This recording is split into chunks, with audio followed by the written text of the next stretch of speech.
Tadi terdakwa tantrum, teriak-teriak, kasar, barbar, dan tidak bermoral, tidak beradab, tidak beretika. Saya sih udah nggak kaget ya, jejak digitalnya tuh jelas ada.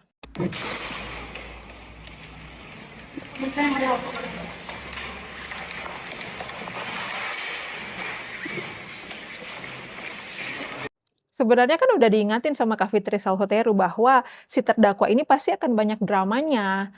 Ada aja yang dia bisa goreng, ada aja yang dia bisa lakukan gitu loh di persidangan. Karena ini bukan persidangan pertama kalinya, sudah pernah dan sudah hafal Kak Fitri itu dengan drama-drama dari si Ratu Huru-Hara ini. Jadi si terdakwa tadi bilangnya 5 bulan saya diam, ya memang harus diam. Kan Anda ditahan, kan Anda diduga melakukan tindakan pidana, kejahatan, memeras, dan juga tindak pidana pencucian uang. Jadi memang sudah pantas tempatnya di situ, ya nggak usah ngambek, nggak usah ngamuk. Gitu. Itu kan konsekuensi dari kelakuan Anda. Seperti itu. Malah hari ini ada drama katanya mau memperdengarkan rekaman bahwa diduga kuat jaksa itu disuap.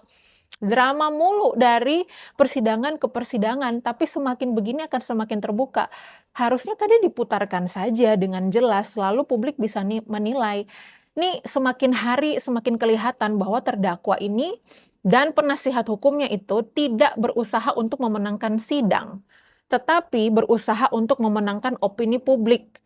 Jadi yang diperdengarkan adalah ngamuk-ngamuk, membentak petugas kejaksaan, membentak petugas kepolisian, semua dilawan. Mau tunjukkan kalau dia ini perempuan yang, oh wanita Amazon, iya, cocok emang untuk tinggal di hutan Amazon saja. Dengan perilaku dan attitude yang seperti itu. Ada lagi yang bilang kalau dia mau pulang, ya kalau mau pulang, kalau memang sayang anak dari awal itu, harusnya sebelum berbuat itu dipikirkan dulu. Bukan berarti bisa melakukan tindakan itu kepada owner-owner skincare yang dulu-dulu, terus bisa melakukan itu kepada owner skincare yang sekarang. Gitu. Lihat aja, ada juga yang tidak bersedia untuk akhirnya menjadi saksi. Ya kan? Karena memang orang ini tuh intimidatif begitu. Tapi salut banget loh buat jaksa. Hari ini ibu jaksa yang satu itu tuh tidak terintimidasi dengan kelakuan barbar, kelakuan hutan Amazon yang tadi dibawa ke dalam persidangan. Seperti itu. Udah terbukti ini. Ini kasus pemerasan dan tindak pidana pencucian uang, tapi yang digoreng-goreng terus adalah masalah produk. Tidak henti-hentinya. Produk lagi, sampai akhirnya BPOM beberapa jam sebelum persidangan rilis postingan di Instagram. Biar apa? Tetap tidak akan mengganggu jalannya sidang. Sidang ini bukan tentang produk, sidang ini tentang pemerasan dan tindak pidana pencucian uang. Udah, itu aja netizen buat diputar di persidangan. Puter aja suara siapa. Udah, puterin aja. Nggak bakal ngaruh itu. Gini deh, kalau orang mau memframing jaksa disuap, hakim disuap, pakai rekaman suara. Kalian pikir nih pakai nalar. Emangnya nggak bisa siapa aja gitu yang bikin. Kayak aku nih, ngerekam sama orang lain gitu. Kita lagi ngobrol, pura-puranya kamu saudaranya si ini ya, Dokter Reza ya, pura-puranya kamu saudaranya si Dokter Mufid ya, iya pura-puranya aku jaksa ya, atau aku pura-puranya apalah siapa lantas apa-apa. Kalian pikir, nggak bisa. Jadi aku rasa pihak Reza Gladys juga nggak takut, puterin aja, udah. Ih kocak, malah harus ditontonkan, didengarkan. Sudah aku bilang bahwa dari persidangan ke persidangan, si terdakwa dan juga penasihat hukumnya ini konsisten banget, bukan untuk memenangkan sidang, tapi memenangkan opini publik saja. Sehingga kalau nih nanti sampai putusan sidangnya bersalah si terdakwa, akan ada gorengan baru dari publik. Wah, hakim dibayar, hakim disuap. Nah, ini sudah terjadi. Aku prediksinya nanti pas putusan, baru nanti opini publik menggoreng. Ini pasti ada suap hakim, pasti ada suap jaksa. Ternyata di tengah-tengah persidangan udah muncul. Kan dari awal aku sudah bersuara bahwa mereka itu hanya menggiring opini saja. Makanya yang ditanyakan, sama penasihat hukum dan terdakwa itu hal-hal yang remeh-temeh yang nggak ada hubungannya sama kasus pemerasan dan tindak pidana pencucian uang. Mereka berputar-putar fokusnya di produk, padahal bukan itu. Kan masalahnya adalah pemerasan dan tindak pidana pencucian uangnya. Ini nih yang netizen gampang banget tersulut emosinya, makanya harus pakai drama. Si drama queen harus drama barbar, bentak-bentak, teriak-teriak kayak orang kesurupan, harus gitu. Supaya apa? Menggelegar emosi daripada netizen. Dia mengobrak-abrik emosi dari netizen. Itu tujuannya, mengambil hati publik doang. Bukan untuk memenangkan sidang. Kalian sudah lihat kok, sudah berapa kali sidang ini. Yang ada kan emosi kita yang diobrak-abrik. Bukan bukti-bukti dan fakta-fakta persidangan. Kayak tadi nih, Dokter Oki. Dia bilang untuk duit tutup mulut beda, duit untuk nggak ganggu-ganggu ke depannya beda, kejar tahunan. Dia ngomong apa? Bercanda, bercanda, bercanda guys. 4M bercanda. Luar biasa kan? Luar biasa. Hari ini BPOM tiba-tiba merilis postingan sesuatu di laman Instagram mereka.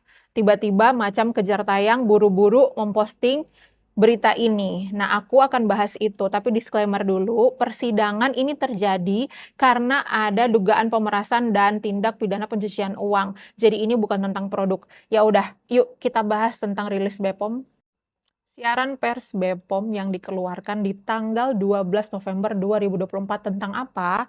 Temuan produk yang didaftarkan sebagai kosmetik, namun digunakan atau diaplikasikan selayaknya obat. Dan di sini kita lihat ya, di sini berdasarkan pengawasan tersebut terungkap temuan 16 produk kosmetik yang digunakan atau diaplikasikan selayaknya obat dengan menggunakan jarum maupun microneedle. Nah, ini yang lagi kalian bahas kan. Sekali lagi, pers rilis ini itu dikeluarkan tanggal berapa? 12 November 2024. Dan di sini kita bisa lihat ya, lampiran dari pers rilis yang tadi, siaran pers yang tadi itu, lampirannya itu keluarnya di tanggal 7 November 2024. 7 November 2024 nih yang kalian heboh-hebohkan itu tentang Ribeskin atau Ribeskin Superficial Pink Aging. Ini NA BPOM-nya, ini pemilik izinnya, dan kemudian keterangannya, dan ini foto produknya. Ini yang digunakan oleh Glavidia Clinic untuk treatment glowing booster cell, GBC itu, ya kan? Pers release ini diambil dari laman BPOM yang official ya, jadi ini benar-benar official laman BPOM.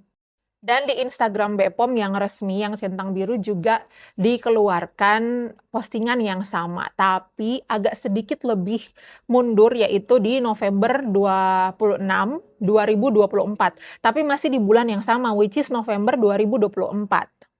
Nah, yang diheboh-hebohkan tentang treatment glowing booster cell di klinik Glavidia itu adalah produk Ribeskin yang ini, Superficial Pink Aging ini kan, dan itu treatmentnya terakhir sampai bulan Mei 2024. Namun yang paling mengagetkan dan bikin shock adalah beberapa jam sebelum persidangan hari ini, itu sekitar nih 23 jam lalu kalau sekarang ya, ini pukul 8, berarti sekitar pukul 9 kemarin, 9 malam tiba-tiba BPOM bikin postingan kayak gini, yang bilang kalau si Ribeskin atau Ribeskin Superficial Pink Aging ini